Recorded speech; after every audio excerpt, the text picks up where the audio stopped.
अस्सलाम वालेकुम स्टूडेंट्स, मैं माजिद अली, आपका कंप्यूटर टीचर, आपका सी लैंग्वेज का टीचर। तो आज आपके साथ सी लैंग्वेज में रहते हुए एक बहुत मेन इंपॉर्टेंट जो प्रोग्रामिंग का हिस्सा है चीज़, जिसे हम बोलते हैं लूपिंग के ऊपर आज हम काम करेंगे कि लूपिंग क्या होता है, लूप्स क्या होते हैं, सी लैंग्वेज में कितनी टाइप्स के लूप्स अवेलेबल हैं, इनको कैसे कैसे यूज़ करना है। तो बात करते हैं इस लेक्चर के ऊपर आज की।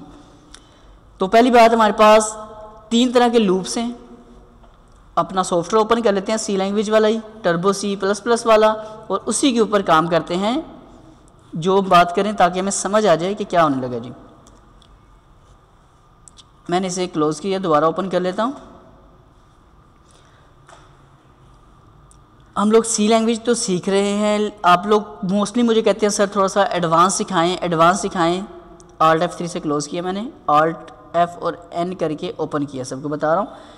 अच्छा, आप लोग मोस्टली कहते हैं सर थोड़ा सा एडवांस सिखाएं हमें, क्या आप हर दफ़ा बेसिक छोटी बातें करते रहते हैं, हमारे साथ डिस्कस करते रहते हैं। तो मेरी हमेशा से कोशिश यही होती है, और सीखने का रूल भी यही ज़हन में रखना कि छोटी बातें जब आप पिक कर जाते हैं ना, जब बड़े बड़े प्रोग्राम बनाने पड़ते हैं तब आपको परेशानियाँ नहीं उठानी पड़ती।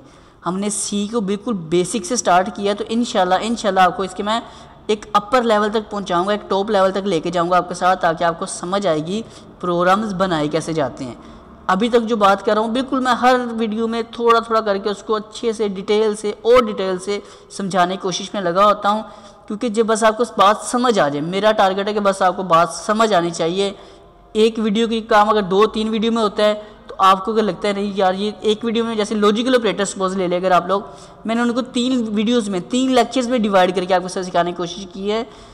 अब मैं चाहता मैं उसे एक वीडियो में भी कवर कर सकता था, लेकिन मुझे अपनी तसल्ली नहीं होती कि शायद कोई बीच में कमी पेशी ना रह जाए। इसलिए मैं हमेशा कोशिश करता हूँ कि हर लेक्चर में अलग अलग कॉन्सेप्ट आपको साथ शेयर करूँ, ताकि जो वाकई सच में सीखने वाले स्टूडेंट्स हैं, मोस्टली मतलब जो जिनका टारगेट है, जिनके प्रैक्टिकल्स आते हैं, जिनको स्टडी क्लासेस की ज़रूरत पड़ती है, मतलब हम लोग कुछ होते हैं शो के तौर पे सीख रहे होते हैं, कुछ लोग सीखते हैं जो स्टूडेंट्स होते हैं जिन ICS कर रहे होते हैं, ICS कर रहे हैं, उनको इस सब्जेक्ट के अंदर प्रैक्टिकल्स मिलते हैं, टेस्ट होते हैं, पेपर होते हैं। तो उनके लिए, उनको कॉन्सेप्ट समझाने के लिए ख़ास तौर पे मैं स्टेप बाय स्टेप अलग अलग काम कर रहा होता हूँ। ओके, तो आज की बात अपने पास, आज अपना टारगेट है लूपिंग।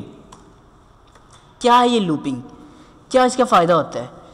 प्रोग्राम की किसी स्टेटमेंट पर बार बार अमल करवाने के अमल को, क्या चीज़, प्रोग्राम की किसी स्टेटमेंट पर बार बार अमल करवाने का जो अमल है उसको जी हम लूपिंग कहते हैं। बार बार काम करवाना, इसके ज़रिए आप मतलूबा स्टेटमेंट पर दी गई तादाद, मतलब जो भी हमने स्टेटमेंट दी गई है उसके ऊपर जो भी तादाद आप सेट करोगे उसमें अमल करवाया जा सकता है। सी लैंग्वेज में दर्ज झेल तकरीबन 3 किस्म के जी लूप्स इस्तेमाल किए जाते हैं। तीनों के नाम जानने की हम करते हैं जी कोशिश। पहला लूप हमारे पास जिसे हम बोलते हैं जी वाइल लूप। नंबर 2, दूसरा लूप हम उसे करते हैं डू माइनस वाइल लूप।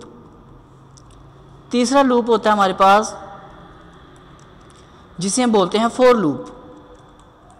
लो जी, 3 तरह की लूप हमारा टारगेट है इसको समझना।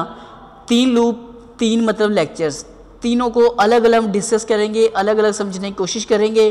तो ये एक मतलब प्रोग्रामिंग में जब हम कर रहे होते हैं ना, मोस्टली क्या होता है, स्टूडेंट्स इस जब लूप्स आते हैं तो इससे भागना शुरू कर देते हैं। प्रोग्रामिंग इतनी को अजीब लगनी शुरू हो जाती है, क्योंकि खुश्क से लेक्चर हैं, इतना कोई इंटरेस्टेड इसमें होता कोई नहीं, सिर्फ उसके लिए इंटरेस्ट है। एक तो बंदा मजबूरी से सीख रहा होता है जिस बेचारे को पेपर वगैरह देने हैं, एक होता है शौकिया तौर पे सीखने वाला बंदा, वो कहता है हाँ यार कुछ नया आए, मज़ा आएगा सीखने का। तो मैं दोनों को कवर करते हुए लेके चल रहा होता हूँ, ताकि दोनों जिनको शौक़ है उसको भी समझ आती जाए, और जिस बेचारे की मजबूरी है उसने सीख रहे हैं और वो कभी ठीक से सीखा नहीं होता, तो वो यहाँ से आगे अगर सीखेगा तो उसको बात पॉइंट टू पॉइंट समझ आ जाएगी, तो उसको टेंशन नहीं बनेगी। तो लीजिए लूप के ऊपर बात करते हैं, लूप का बनाते हैं अपना सबसे पहले आज का प्रोग्राम। और पहला प्रोग्राम हम शुरू करते हैं अपना आज का वाइल लूप। क्या है ये वाइल लूप? रिक्वायरमेंट क्या है जी, हेडर फाइलें बना लेते हैं। दूसरी हेडर फाइल रिक्वायर्ड है, वो भी हम ऐड कर लेते हैं। हेडर फाइल हमने कॉल कर ली। उसके बाद वॉइड मेन, कुछ बातें मैं बीच में इसलिए छोड़ देता, जैसे मैंने नाम नहीं लिया, स्टूडियो कोनियो वगैरह, वॉइड मेन क्या चीज़ें हैं, ये मैंने लेक्चर, क्योंकि जो मुझे कंटिन्यू लेक्चर मेरे अटेंड करते आ रहे हैं उनके लिए बिल्कुल परफेक्ट चीज़ है। जो भी कोई फर्स्ट डे मेरी इस वीडियो पे आता है तो काइंडली मेरे पहले वाले लेक्चर भी लाजमी अटेंड कीजिएगा, आपकी प्रॉपर बेस बन जाएगी इसको सीखने की। और अगर कोई फर्स्ट डे इस पर आए तो काइंडली चैनल को सब्सक्राइब भी कर लीजिएगा। अब देखते हैं जी प्रोग्राम अपना है क्या आज का। रिक्वायरमेंट एक चाहिए जी वेरिएबल, कोई भी हो सकता है, तो वेरिएबल INT वेरिएबल हम कर लेते हैं यहाँ पर। सिंपल सी बात है, मैं कहता हूँ जी x एक वेरिएबल है। वेरिएबल बनाने के बाद अपना जो हर दफ़ा का प्रोग्राम फाइनल करने के लिए क्लियर स्क्रीन रिक्वायर्ड होती है, CLR SCR वो बना दिया। फिर गेट करैक्टर हर दफ़ा रिक्वायरमेंट होती है, उसको भी लगा दिया। उसके इनर पे जो भी काम करना है आपने यहीं करना है जी। अब काम अपना है क्या, वाइल लूप। वाइल लूप के अंदर वाइल होता है जब तक, वाइल जब तक, हम कहते हैं जी वाइल जब तक जो n नाम का हमारा वेरिएबल है, जो n नाम का हमारा वेरिएबल है उसके अंदर आपने क्या करना है, x, सॉरी बोला मैंने n बोला होगा, x है। वाइल x नाम का जो वेरिएबल है जब तक वो छोटा या बराबर ना हो जाए 10 के, वाइल का वेरिएबल के अंदर जो लिखी वैल्यू है वो जब तक छोटी या बराबर ना हो जाए 10 के तब तक उसको इंक्रीमेंट देना है। अब हमने वेरिएबल तो डिफ़ाइन किया लेकिन उस वेरिएबल की वैल्यू कोई नहीं रखी, हम यहाँ आगे के उसकी वैल्यू भी डिफ़ाइन कर देते हैं कि x बराबर है कितने के जी, 1 के। खुला खुला कर देता हूँ, ये जी आपको इसलिए समझ आ जाएगी बात। x का जो वेरिएबल है वो बराबर है 1 के।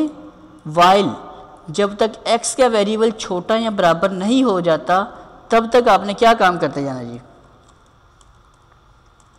तब तक आपने क्या काम करना है, एक इसकी मैं अलग से ब्रैकेट स्टार्ट करके मैं कहता हूँ जी प्रिंट करते जाओ आप। क्या चीज़, टेक्नोलॉजीज़ वर्ल्ड लिखते जाओ, मेरे चैनल का नाम है। जब जब ये काउंटिंग चलेगी तब तक आपने इसको यूँ काम करके डन करते जाना। साथ में इसको बैकस्लैश और n कर लेता हूँ कि जब 1 लिखा जाए तो नीचे की तरफ आ जाए। स्टेटमेंट करते हैं क्लोज, और साथ ही हम इसे बोल देते हैं, क्योंकि यहाँ तो वैल्यू सारी बात लिखी आ रही, x की वैल्यू 1 है और यहाँ हमने लिखा है कि वाइल जब तक ये इससे छोटा या बराबर ना हो जाए 10 के। अब 1 10 तक पहुँचेगा कैसे, तो आपको इंक्रीमेंट का सहारा लेना पड़ेगा प्लस प्लस के साथ, यूँ x प्लस प्लस, इसे बोलते हैं इंक्रीमेंट ऑपरेटर। अब देखते हैं प्रोग्राम को रन करके क्या ये प्रोग्राम चलता है। पहले तो एंटर किया, उसने कहा जी एरर। क्या एरर है जी हमारे पास, ऊपर मैंने वॉइड मेन के साथ एक तो ये सेमीकोलन यहाँ पे लगा दिया, इसे कहते हैं जी ना लगो जी आप। ये देखिए जी, इसका लॉजिक है कि ये भी समझ आपको आ जानी चाहिए कि जो वॉइड मेन का फंक्शन है वो कंटिन्यू है, क्योंकि ब्रैकेट उसी की स्टार्ट किया वो तो कंटिन्यू है, उसे आपने ख़त्म नहीं करना, उसे कंटिन्यू चलाना है जी आपने। अब इसे जब मैं रन कर रहा हूँ तो देखिए टेक्नोलॉजीज़ वर्ल्ड लिखा हुआ कितनी दफ़ा आ चुका है, 10 टाइम। और इस बैकस्लैश n का फंक्शन आपको पहले बता चुका हूँ, जैसे मैं ख़त्म करके चला के दिखाता हूँ तो ये देखिए टेक्नोलॉजीज़ वर्ल्ड ने लाइन बार 10 टाइम लिखा लेकिन लाइन टू लाइन काम करना शुरू कर दिया। हम लोग चाहते हैं कि जब भी कोई नई चीज़ लिखी जाए वो नीचे की तरफ आनी चाहिए, ना कि आगे की तरफ बढ़नी चाहिए। तो मैंने उसे क्या कर दिया,